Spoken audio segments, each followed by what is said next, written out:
이 시간 우리에게 주시는 하나님의 말씀은 예레미야서 6장 22절에서부터 23절입니다.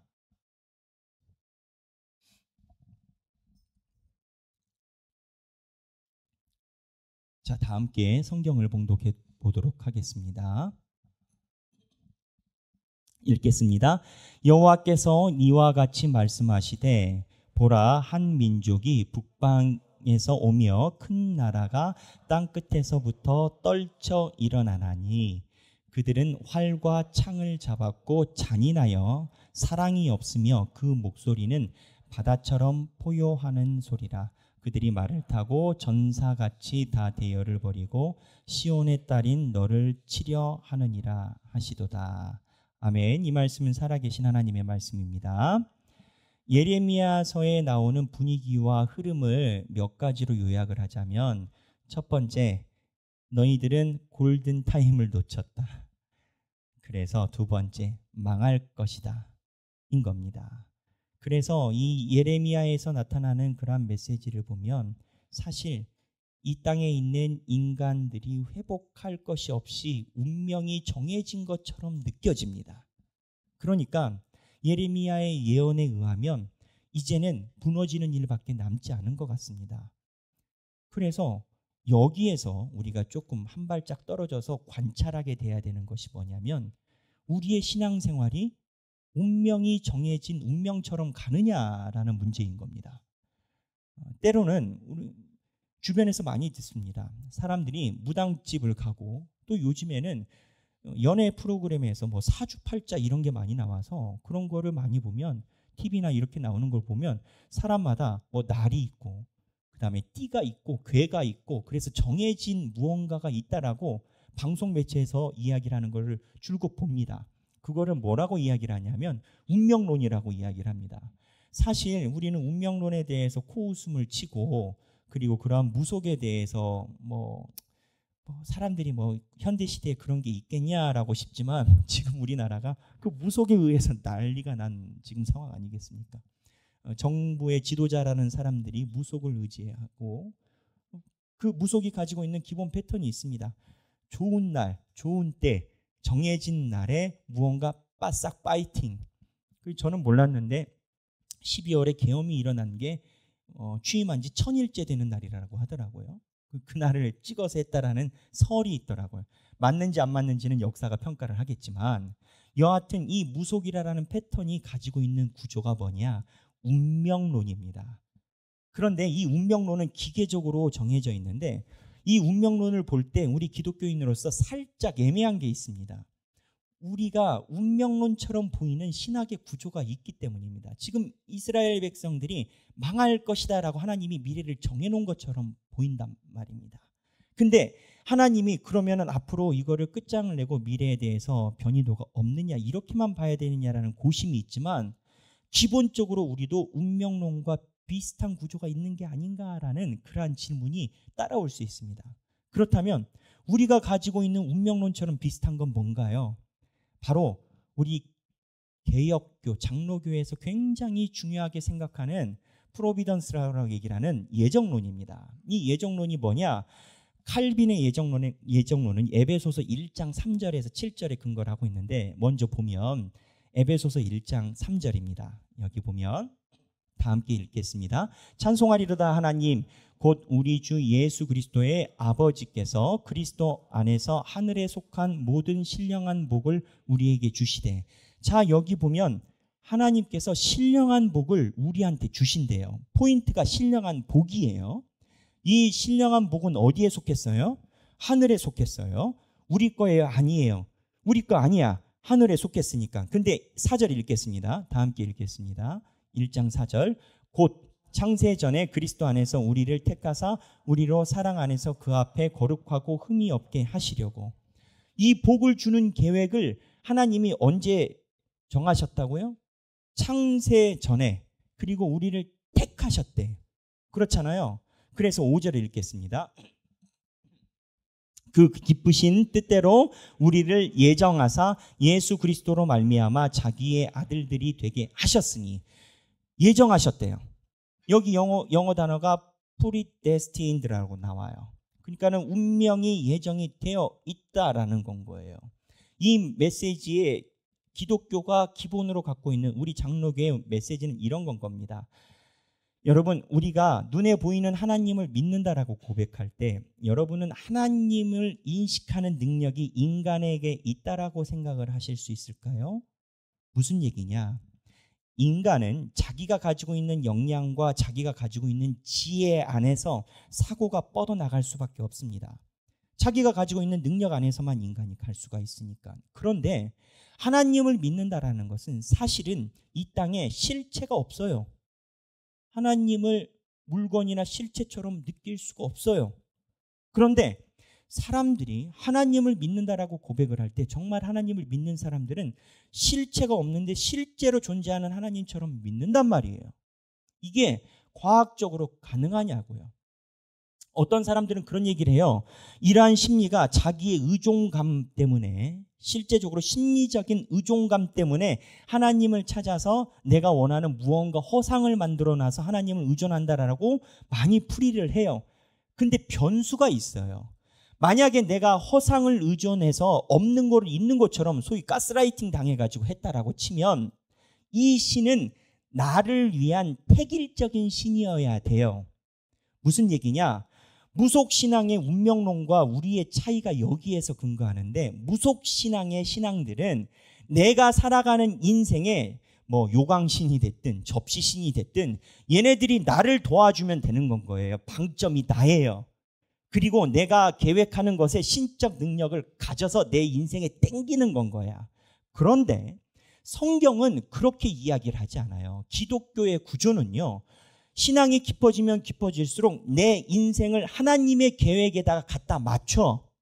내가 내 인생을 바라보는 능력이 중요한 게 아니라 하나님이 내 인생을 바라보는 능력이 중요해. 무슨 얘기냐? 기독교가 가지고 있는 기본적인 구조가 인간의 본성에 기반한 충족감에 있지 않다라는 거예요. 진화론적 차원에서 보면 진화론자들은 철저하게 인간이 자기의 생존 욕구에 의해서 모든 것이 발생했다라고 봐요.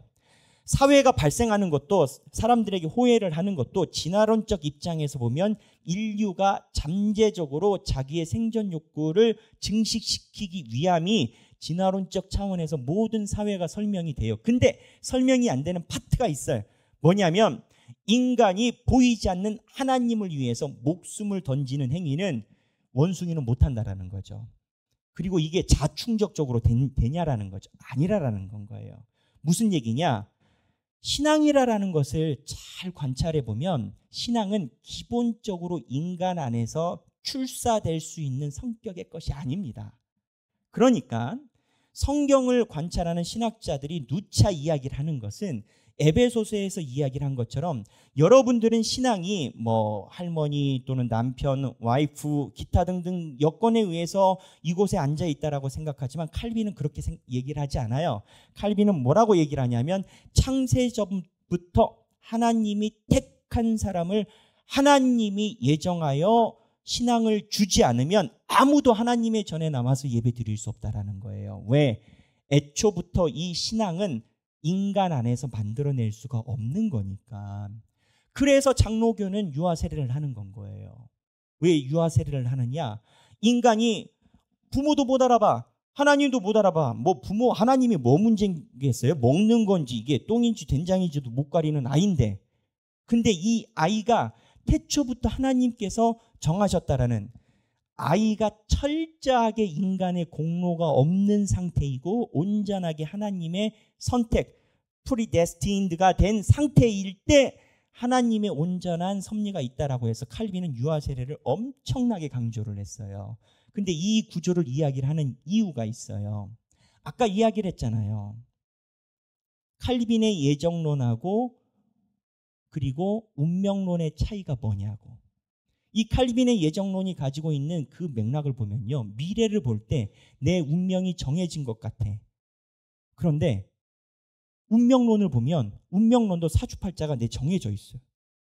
사주팔자도 과거를 보면 정해져 있고 성경에 보니까 창세전부터 나도 정해져 있는 것 같아. 차이가 뭐냐라는. 이거를 아는 게 신앙생활의 중요한 분기점을 가져갑니다. 이 차이가 뭐냐? 바로 그 인생의 여정을 거닐 때 하나님의 존재에 대해서 얼마만큼 내가 향기를 느낄 수 있느냐가 큰 차이입니다. 무슨 얘기냐? 운명론자들은요, 내가 알지 못하는 무언가 힘에 의해서 내 삶이 컨트롤 된다라는 느낌을 갖고 있어요. 근데 이게 힘에 대한 굴복의 느낌을 살포시 가지고 있어.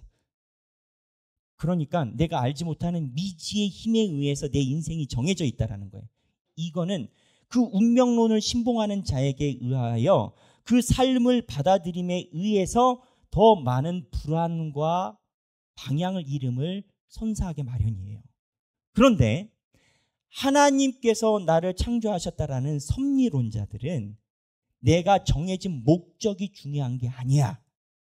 지금 이 순간에 하나님께서 나를 어떻게 인도하심에 대한 것을 느껴요. 그러니까 결과적으로 보면 이렇게 인생을 살았을 때 하나님의 섭리에 입각한 사람들은 내 과거의 인생을 다 설명할 수는 없어. 원인도 이해할 수 없고 결과도 내가 예측한 것과 달라. 그러나 내가 부인하지 못하면 하나님께서 나를 이끄셨다라는 것이고 하나님이 내 인생을 버리지 않으셨다라는 것은 그거는 내가 부인할 수 없다가 되는 건 거예요. 이게 하나님의 섭리적인 차원이에요. 그런데 운명론적 차원은 어떻게 되느냐? 내가 이러나 저러나 하나님이 알아서 하실 건데 뭐. 이거는 하나님의 숨결을 느끼지 않는 운명론의 차이인 건 거예요.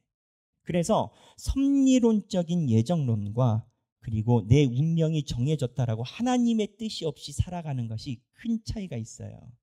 그래서 신학교 가면은 많이 다루는 단어가 있어요. 그 중에 카이로스라는 단어가 있고 크로노스라는 단어가 있어요.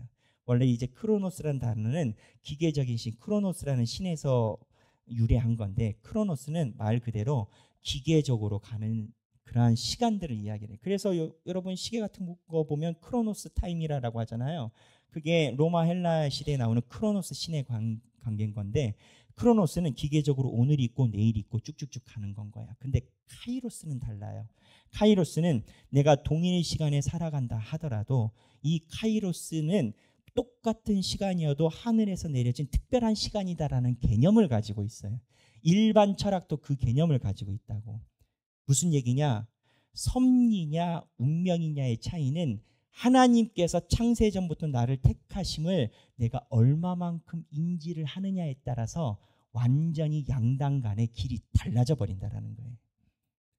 인간이 하나님의 택하심을 느끼느냐 느끼지 않느냐에 따라서 하나님에 대한 섭리의 인생과 운명론적인 인생이 달라진다는 거예요. 그럼 이런 생각이 들 수 있어요. 목사님, 이러나 저러나 뒤집으나 되치나 엎어지나 자빠지나 결국 어차피 운명이 정해진 거 아니겠습니까? 근데 달라요. 어떻게 다르느냐? 운명론자들은 내가 할 수 있는 여지가 없어. 그러나 섭리론자들은 내가 할 수 있는 여지를 하나님이 얼마든지 자유롭게 다 허락하셔요. 다만 나도 모르게 쥐도 새도 모르게 주변 환경이 정리되거나 무언가가 우연의 일치가 오거나 해서 내가 원하는 대로 살아갔는데 나중에 와서 보니 그 산이 하나님 산인 건가요? 운명론은 그러지 않아요.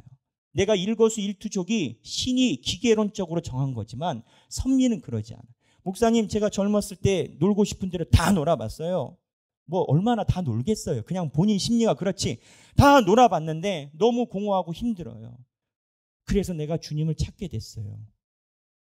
본인이 자유를 다 누렸어요. 그럼 이 스토리에서 하나님은 무엇을 하시냐? 하나님은 여러 가지 상황을 그 인생에 보이지 않게 베어내세요.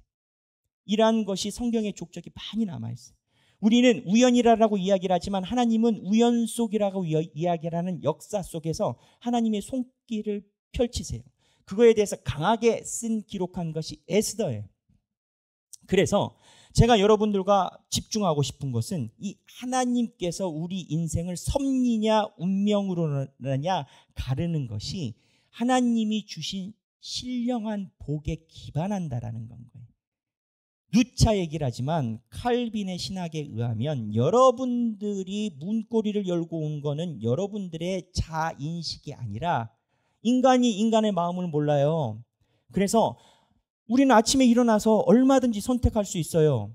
30분 더 누웠다 갈까? 일어날까? 또 집 밖에 나올 때 내가 쓰레기 봉투를 들고 하나는 가방을 들고 오다가 무의식적으로 쓰레기통에다가 내 가방을 던지고 쓰레기통을 들고 올 수도 있는 거고.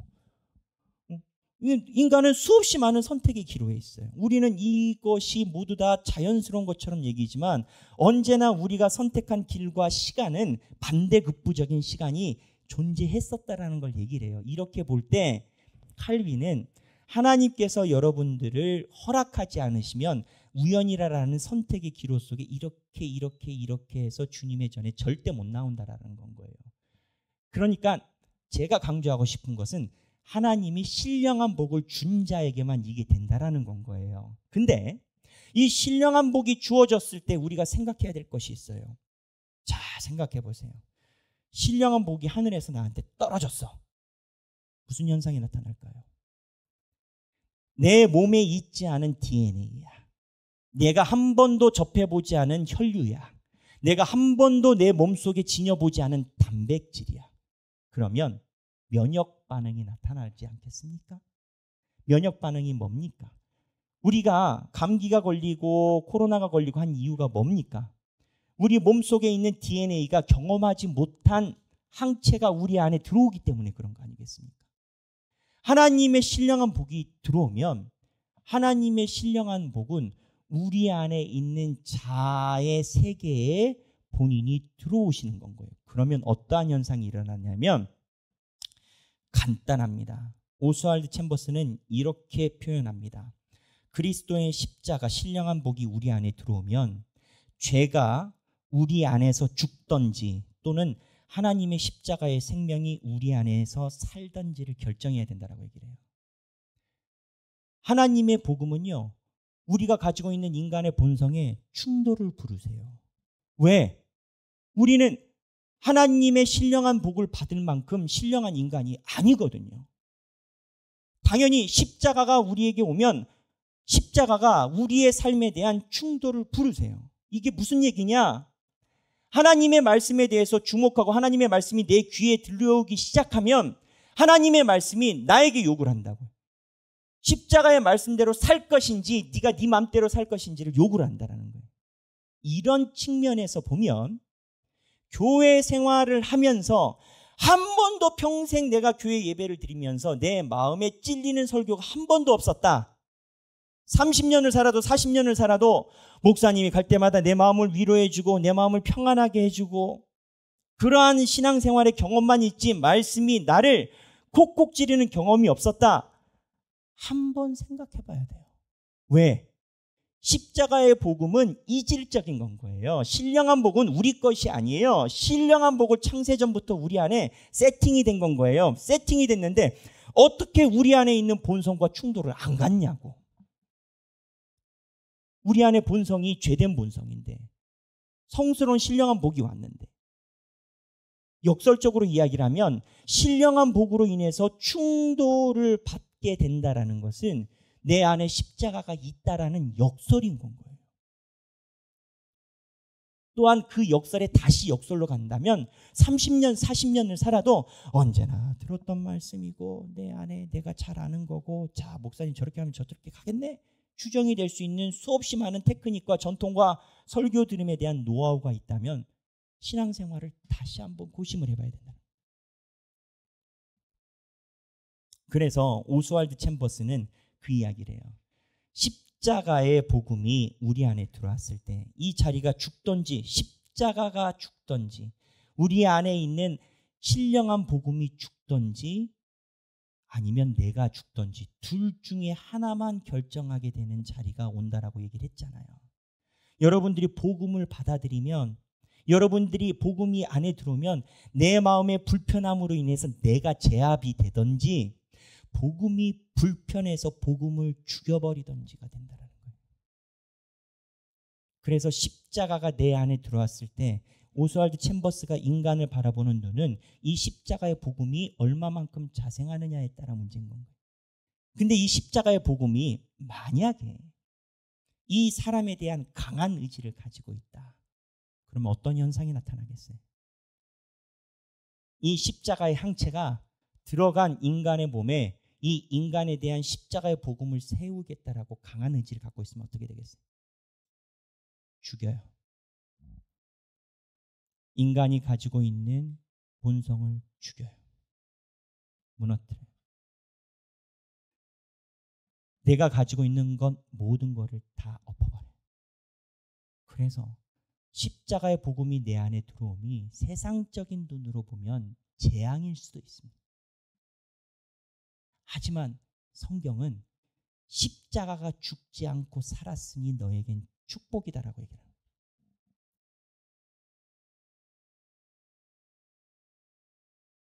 말씀이 내 안에 들어와서 내 안에 걸리는 말씀이 한 번 걸리면 계속 걸립니다, 여러분. 내가 어느 지점에서 딱 어디까지 들어가고 그 안에서 더 들어가지 못하는 지점이 있어요. 근데 희한한 게 뭔지 아세요?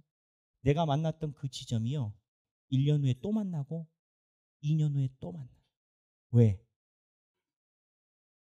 여러분 안에 있는 십자가의 복음이 포기하지 않으니까.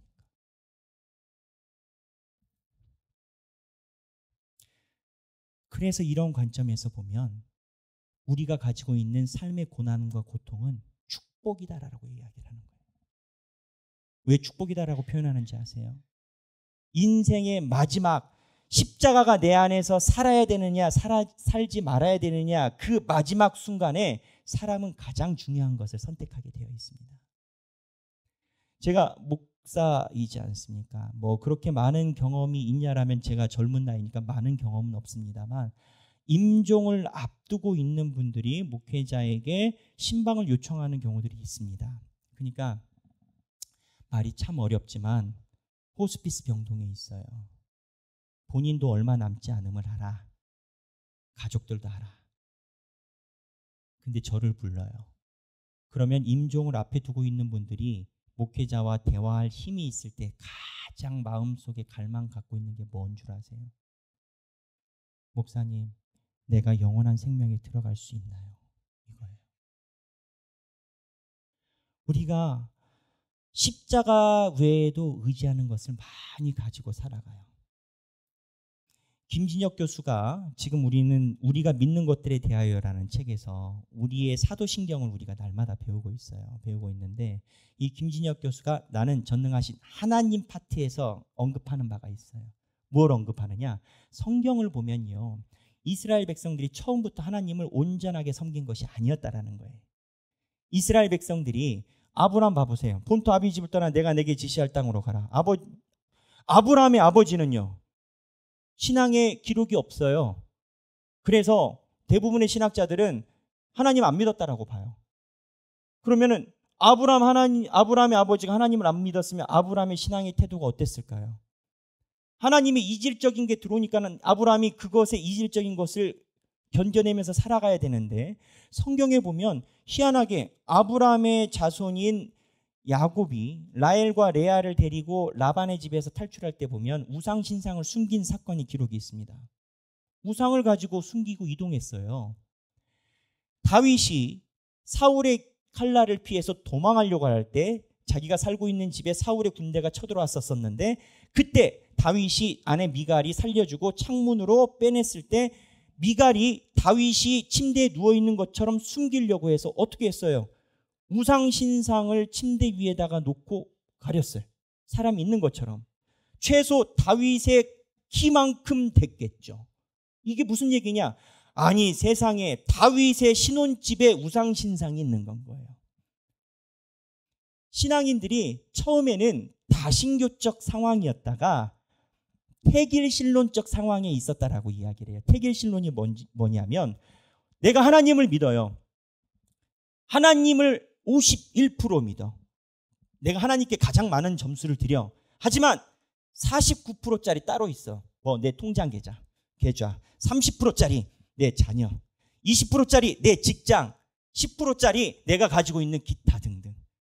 이거는 하나님을 믿긴 믿는데 주식 지분에 의해서 하나님의 지분이 높은 상황인 거예요. 이거를 하나님이 정리해 나가는 방법이 있었어요. 이 태길신론적 관점이 북이스라엘과 남이스라엘에 그대로 있었다라고 전제를 해요. 왜? 북이스라엘과 남유다가 지속적으로 바알을 섬겼거든. 본인들 생각에는 하나님이 지분이 1등이에요. 하나님은 화를 내. 이스라엘 백성들은 하나님이 화를 내는 게 공감하지 않아. 왜? 우리 하나님 51% 드렸으니까. 뭘 그렇게 욕심이 많으셔. 40%도 있고 30%도 있는 거지. 하나님과 팽팽하게 가요. 하나님이 이스라엘 백성들에게 신령한 복을 주셨어요. 그리고 신령한 복에 대해서 하나님이 절대 포기하지 않으셔. 그래서 마지막에 어떻게 하시냐? 예레미야를 통해서 너희들이 싹 망할 것이다. 그렇다면 이스라엘 백성들이 이때 고난과 환난을 당한 것은 축복입니까? 저주입니까? 목사님 말씀은 알겠어요. 근데 목사님, 그러면 남는 게 뭐가 있나? 이스라엘처럼 우리가 싸그리 몽땅 이렇게 되면 내 삶에 고난이 밀려와서 하나님이 다 때리시면 남는 게 뭐가 있나? 이 태길신론에서 이스라엘 백성들이 어떻게 하나님 한 분만 섬기는 유일신으로 바뀌게 됐는지 아십니까? 김진혁 교수는 우리가 믿는 것들이라는 책에서 그거를 논증을 해요. 무슨 내용이냐? 이스라엘 백성이 유일신 하나님을 믿기 시작한 것은 나라를 잃고 난 다음이에요. 그리고 실제적으로 영생이나 하나님의 영원에 관련된 메시지가 선포가 시작한 게 남과 북이스라엘이 멸망한 다음부터 나와요. 에스겔, 요엘, 다니엘. 무슨 얘기냐? 이스라엘 백성들이 하나님의 십자가가 살아남고자 이스라엘 백성들이 가지고 있는 것과 수없이 싸우다가 하나님의 십자가 승리를 했어요. 하나님의 십자가 승리라니까 이스라엘이 망해버린 건 거예요. 그러면 이스라엘이 망해버린 줄 알았는데 자기가 의지한 것들이 싸그리 몽땅 사라지니까 하나님 외에는 의지할 게 없어. 임종을 앞두고 있는 환자가 목사를 만나면 목사님, 내가 저축이 있고 어떻게 해야 되고 어떻게 하나도 안 물어봐요. 내 영원한 생명이 어떻게 되는지에 대한 음성을 듣고 싶어요. 내가 의지하던 것들이 모두 다 무너지면 인간은 남는 거 하나인 거예요. 그러면 여기서 우리의 삶에 닥쳐오는 고난은 축복입니까? 저주입니까? 사람들은요, 기도를 할 때 내 마음에 평안이 임하는 것이 하나님의 기도의 응답이거니 생각을 해요. 그렇게 보면 예레미야에서는 하나님의 기도의 응답이 한 푼도 없어요. 무슨 얘기냐? 하나님은 여러분들의 마음을 위로하는 심리학적 신이 아니에요. 뭐 이렇게 부딪혔다 하면은 뭐 한문철 씨 나타나고, 이렇게 하면 오은영 씨 나타나고, 이렇게 하면 또 누가 나타나고. 성경의 이야기라는 건 내가 무언가 사건을 당하고 내가 고난을 당했을 때 크게 중요한 게 아니라 그 순간을 통해서 내가 하나님 앞에 가까이 갔느냐 가까이 가지 않느냐가 하나님의 말씀의 삶이냐 아니냐라는 겁니다. 내가 어려운 일을 당했는데 그 어려운 일이 풀렸다 하더라도 하나님에 대해서 진일보한 결과가 없다면 그건 재앙일 것이고, 내가 정말 목숨을 내놓고 정말 목사님이 말한 것처럼 임종 직전에 있는 상황이라 할지라도 이 사건을 통해서 나와 내 가족들이 모두 다 일어날 수 있는 힘이 생겼다면, 하나님의 말씀에 집중할 수 있는 힘이 생겼다면 그게 축복이다라고 성경은 이야기를 합니다. 따라서 우리 신앙생활에 하나님의 응답을 분별하는 방법은 철저하게 하나님의 말씀에 대한 나의 결과가 어떻게 됐는지가 가름친다는 겁니다. 많은 신앙인들이 내 마음속에 평안하면 하나님의 응답이고 불편하면 하나님의 응답이 아니다라는 생각을 기본적으로 깔고 있어요. 예레미야에서 그러지 않습니까? 평안하다 평안하다 평안하다 하지 마라. 너희가 의지하는 평안의 성전 내가 다 무너뜨리리라. 이렇게 보면 예레미야에서 이스라엘 백성들이 싸그리 몽땅 토사가 갈릴 정도로 재앙을 맞은 것은 역설적으로 보면 하나님의 십자가가 온전히 이겨낸 사건이라는 거예요. 오스왈드 챔버스는 제가 처음에 이야기를 했었던 것처럼 인간에 대한 이해를 이렇게 가져가요. 하나님의 십자가가 우리의 삶에 왔을 때 십자가가 살 것인지 내가 살 것인지 양당 간의 결정이 나는 부분이다라는 거예요. 사랑하는 우리 성도 여러분, 우리도 살아가면서 고난을 많이 겪습니다. 그리고 고난이 아닌 평안 속에 겪을 때도 있습니다. 고난이 재앙일까요? 이스라엘 백성들은 고난을 통해서 자기가 의지하던 것들이 싹 날아가니까 하나님만, 하나님을 의지하려고 해서 의지도 했겠지만 하나님 외에는 의지할 데가 없는 상황이 된 건 거예요. 여러분, 하나님 외에는 의지할 데가 없는 그 상황에 맞닥뜨려 보신 적이 있습니까? 있다면 하나님께 감사하셔야 돼요. 하나님의 십자가가 여러분들을 향해 강하게 역사하고 계시다라는 역설적인 증거인 거예요. 목사님, 저는 3대째, 4대째, 5대째, 6대째, 10대째 신앙인의 집안입니다. 저는 교회를 잘 알아요. 하나님의 말씀이 평생 한 번도 자기 가슴 속에 충돌한 경험과 마음의 떨림을 경험해 본 적이 없다면 위험하신 겁니다. 예레미야를 우리가 묵상을 하고 있습니다. 우리 교회 성도들과 함께 가면서 제가 매번 감사한 게, 저는 이제 젊었을 때 저희 아버지가 잘 아시는 분이셔서 소막교회 원로우 목사님인 곽선희 목사님이라는 분을 이제 제가 만나서 대화하는 기회가 있었습니다. 근데 곽선희 목사님이 저한테 그러시더라고요. 몇 가지를 가르쳐 주셨어요. 그 중에 이제 제가 하는 설교 방식도 있고, 근데 그 목사님 그러시더라고요. 목사는 성경을 끝까지 한번 다 꿰뚫을 생각을 해야 된다.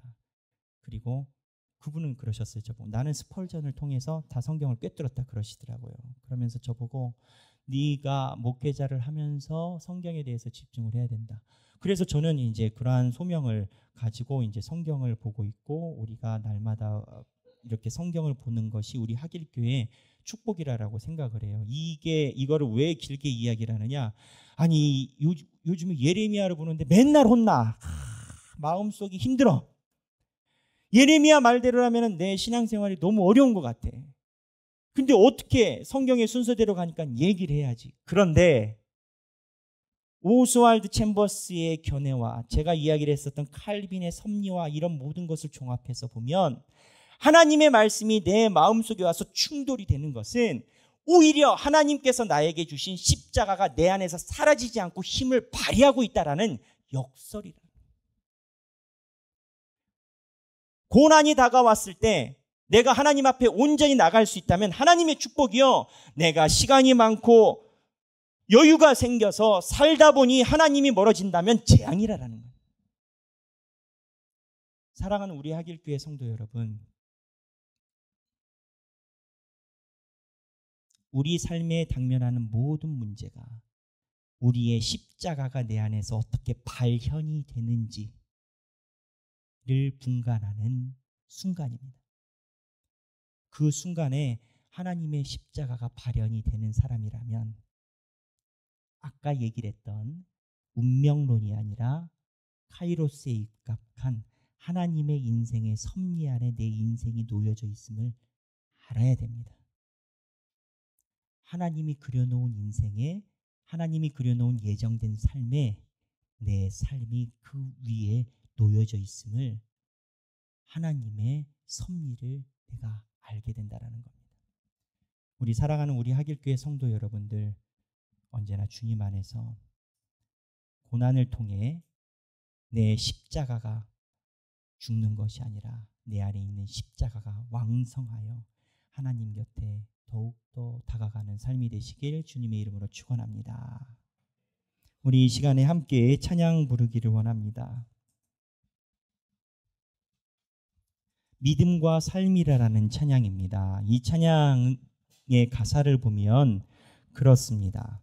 믿음과 삶을 살아내는 실력이 너무나 다른 내 모습을 볼 때에 이 모습도 주가 사랑하실까? 이거 좋은 현상이에요. 십자가가 오면 십자가가 내 삶에 대한 의문을 제기합니다. 십자가는 하나님의 그리스도의 복음은 내 삶에 네가 괜찮다라고 그렇게 절대 얘기를 하지 않으세요. 내 안에 내 삶에 대한 문제와 의문이 있을 때 감사해야 될 것이 하나님이 내 안에 주신 십자가가 힘을 잃지 않고 이 환경과 상황 속에서 네가 누구를 봐야 될지 끊임없이 활동하고 계시다라는 증거예요. 자신 없는 내 모습 그저 주님 앞에 있네. 나 같은 자도 사랑하여 주시고 한 번도 나를 떠나지 않으셨네. 아픔 속에 주를 작게 여긴 날 꾸짖지 않으시고, 너무 힘들면 기도도 안 나와요. 눈물만 나와요. 눈물만 나오다가 눈물도 안 나와요. 근데 꾸짖지 않으세요. 그리고 내 손 잡아주시고, 내가 부인은 할 수는 없으나 지금은 힘들고 어려우나 그러나 하나님께서 내 삶을 인도하심을 부인하지는 못해요. 하나님이 살아계심을 내가 부인하지는 못해요. 오직 주님 안에 내 모든 것 되시고 주의 강한 손이 나를 붙드시고 주님 안에 소망이 있네. 나는 힘들지만 역설적으로 하나님의 십자가가 내 안에서 살아계심을 고백을 할 수밖에 없는 상황입니다. 우리 이 시간에 다 함께 찬양 올려드리기를 바랍니다.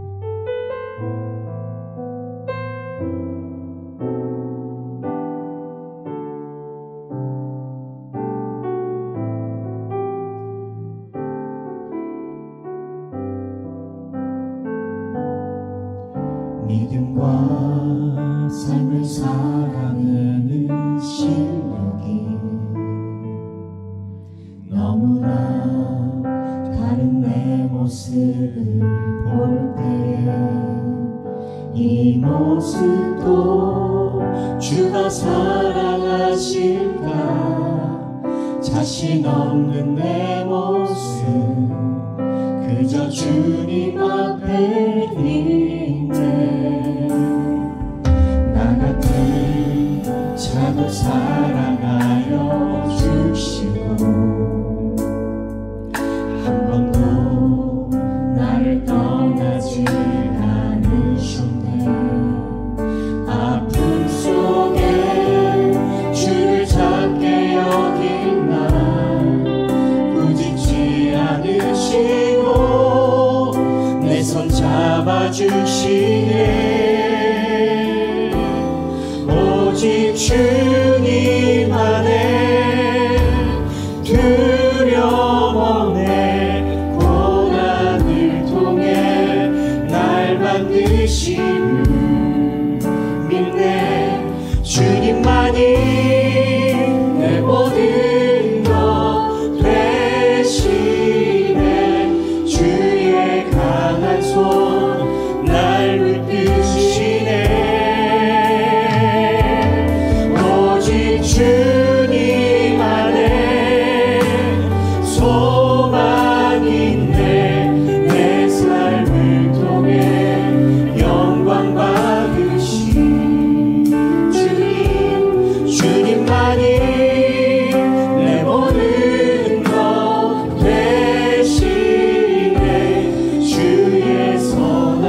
영광 받으신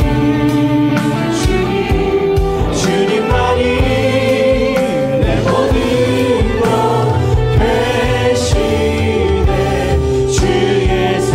다시 한번 오직 주님 안에 두려움 없고 고난을 통해 날 만드시네. 오직 주님 안에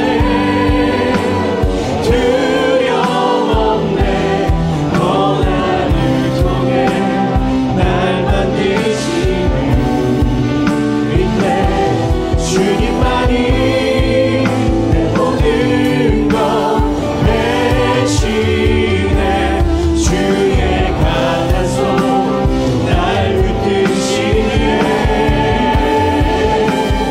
오직 주님 안에 소망 있네. 내 삶을 통해 영광 받으신 주님만이 내 모든 것 되시네. 주의 성. 우리 이 시간에 다 함께 기도하기로 원합니다. 성령님께서 만지시는 손길을 따라서 각자 개인 기도하도록 하겠습니다. 기도하시겠습니다. 주여, 주님의 겨울 내렸으니 주님께서 인도하심을 믿습니다. 아버지여, 내가 겨울 내렸으니 말하마스 주님께서 인도하심과 역사하심의 인도하심을 믿습니다. 하나님 아버지여, 고난을 통해 나를 만드시고 하나님께서 나를 버리지 않으시기에 주님의 십자가가 살아남고 내가 죽음을 주 앞에 감사를 드립니다. 아버지여, 주님의 쾌을 내면 우리가 가진 모든 당면한 모든 사건 속에 하나님 아버지여, 우리가 가지고 있는 모든 삶의 자리 속에 하나님만이 내 삶 속에 역사가 되시고 내 삶에 주님께서 드러나시며 하나님의 인도하심으로 인도되는 삶이 되게 하여 주옵소서. 주여, 주님, 내가 살아나지 않고 내 여건이 살아나지 않고 하나님의 십자가와 내 삶의 드림을 감사드립니다. 주여, 주여, 주님, 우리가 주님 안에 내 모든 것을 집어넣습니다. 하나님, 온전히 이제야 주님을 믿기를 원합니다. 하나님, 주님만이 우리의 삶의 주인 되심을 고백하며 나아가오니 주여, 나의 고난을 통해 우리의 고난을 통해 우리의 삶이 주 안에 인도함이 되게 도와주시고 아버지의 만지심이 내 삶을 관통하여 하나님의 역사하심이 내 삶을 주관하여 우리의 삶의 십자가가 오롯이 설 수 있도록 주여 인도하여 주옵소서. 우리의 성도들의 마음을 다 만져주시고 성령님께서 역사하사 그 심령을 쪼개시고 관절을 쪼개서 하나님의 음성과 말씀에 기반하여 우리의 안고 일어섬이 정해지는 우리의 인생이 되게 하여 주옵소서. 환경에 의해 무너지는 것이 아니라 내 삶에 의해 무너지는 것이 아니라 온전히 주님만 위해서 주님께서 강한 역사심으로 인도되는 삶이 되게 하여 주옵소서. 주님 동행하여 주옵소서.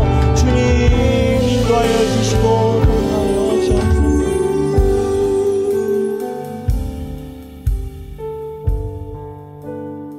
제가 기도하겠습니다.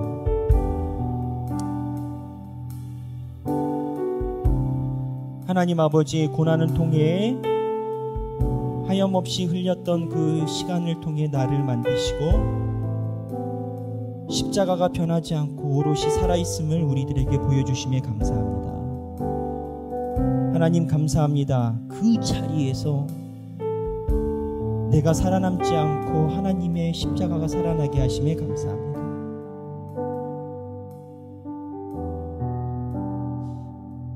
하나님, 우리가 주님을 의지한다라고 했지만 이스라엘의 왕들처럼 하나님을 택하여 조금 더 낮게 섬겼음을 주 앞에 회개합니다. 하나님, 우리가 고난과 어떠한 상황을 통해서 하나님의 십자가만 오롯이 섬기고 그 십자가만이 우리 삶에 오롯이 인도되는 그러한 삶이 되기를 소망하오니 주여, 주께서 주님의 전에 모여 하늘을 향해 고개를 들고 아버지의 영광을 구하는 하나님의 성도들에게 성령의 기름 부으심과 주님의 비추심이 멈추지 않게 하여 주옵소서. 주님을 온전히 섬기고 바라보기로 원하오니 주님의 인도하심의 축복이 우리 성도들의 삶에 역사할 줄로 믿습니다.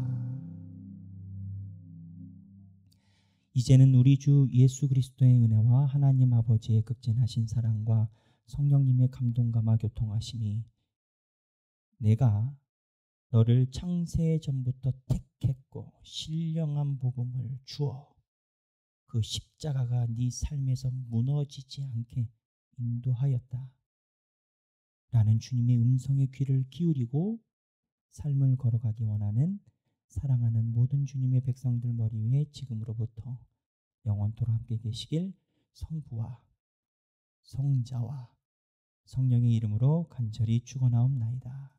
아멘.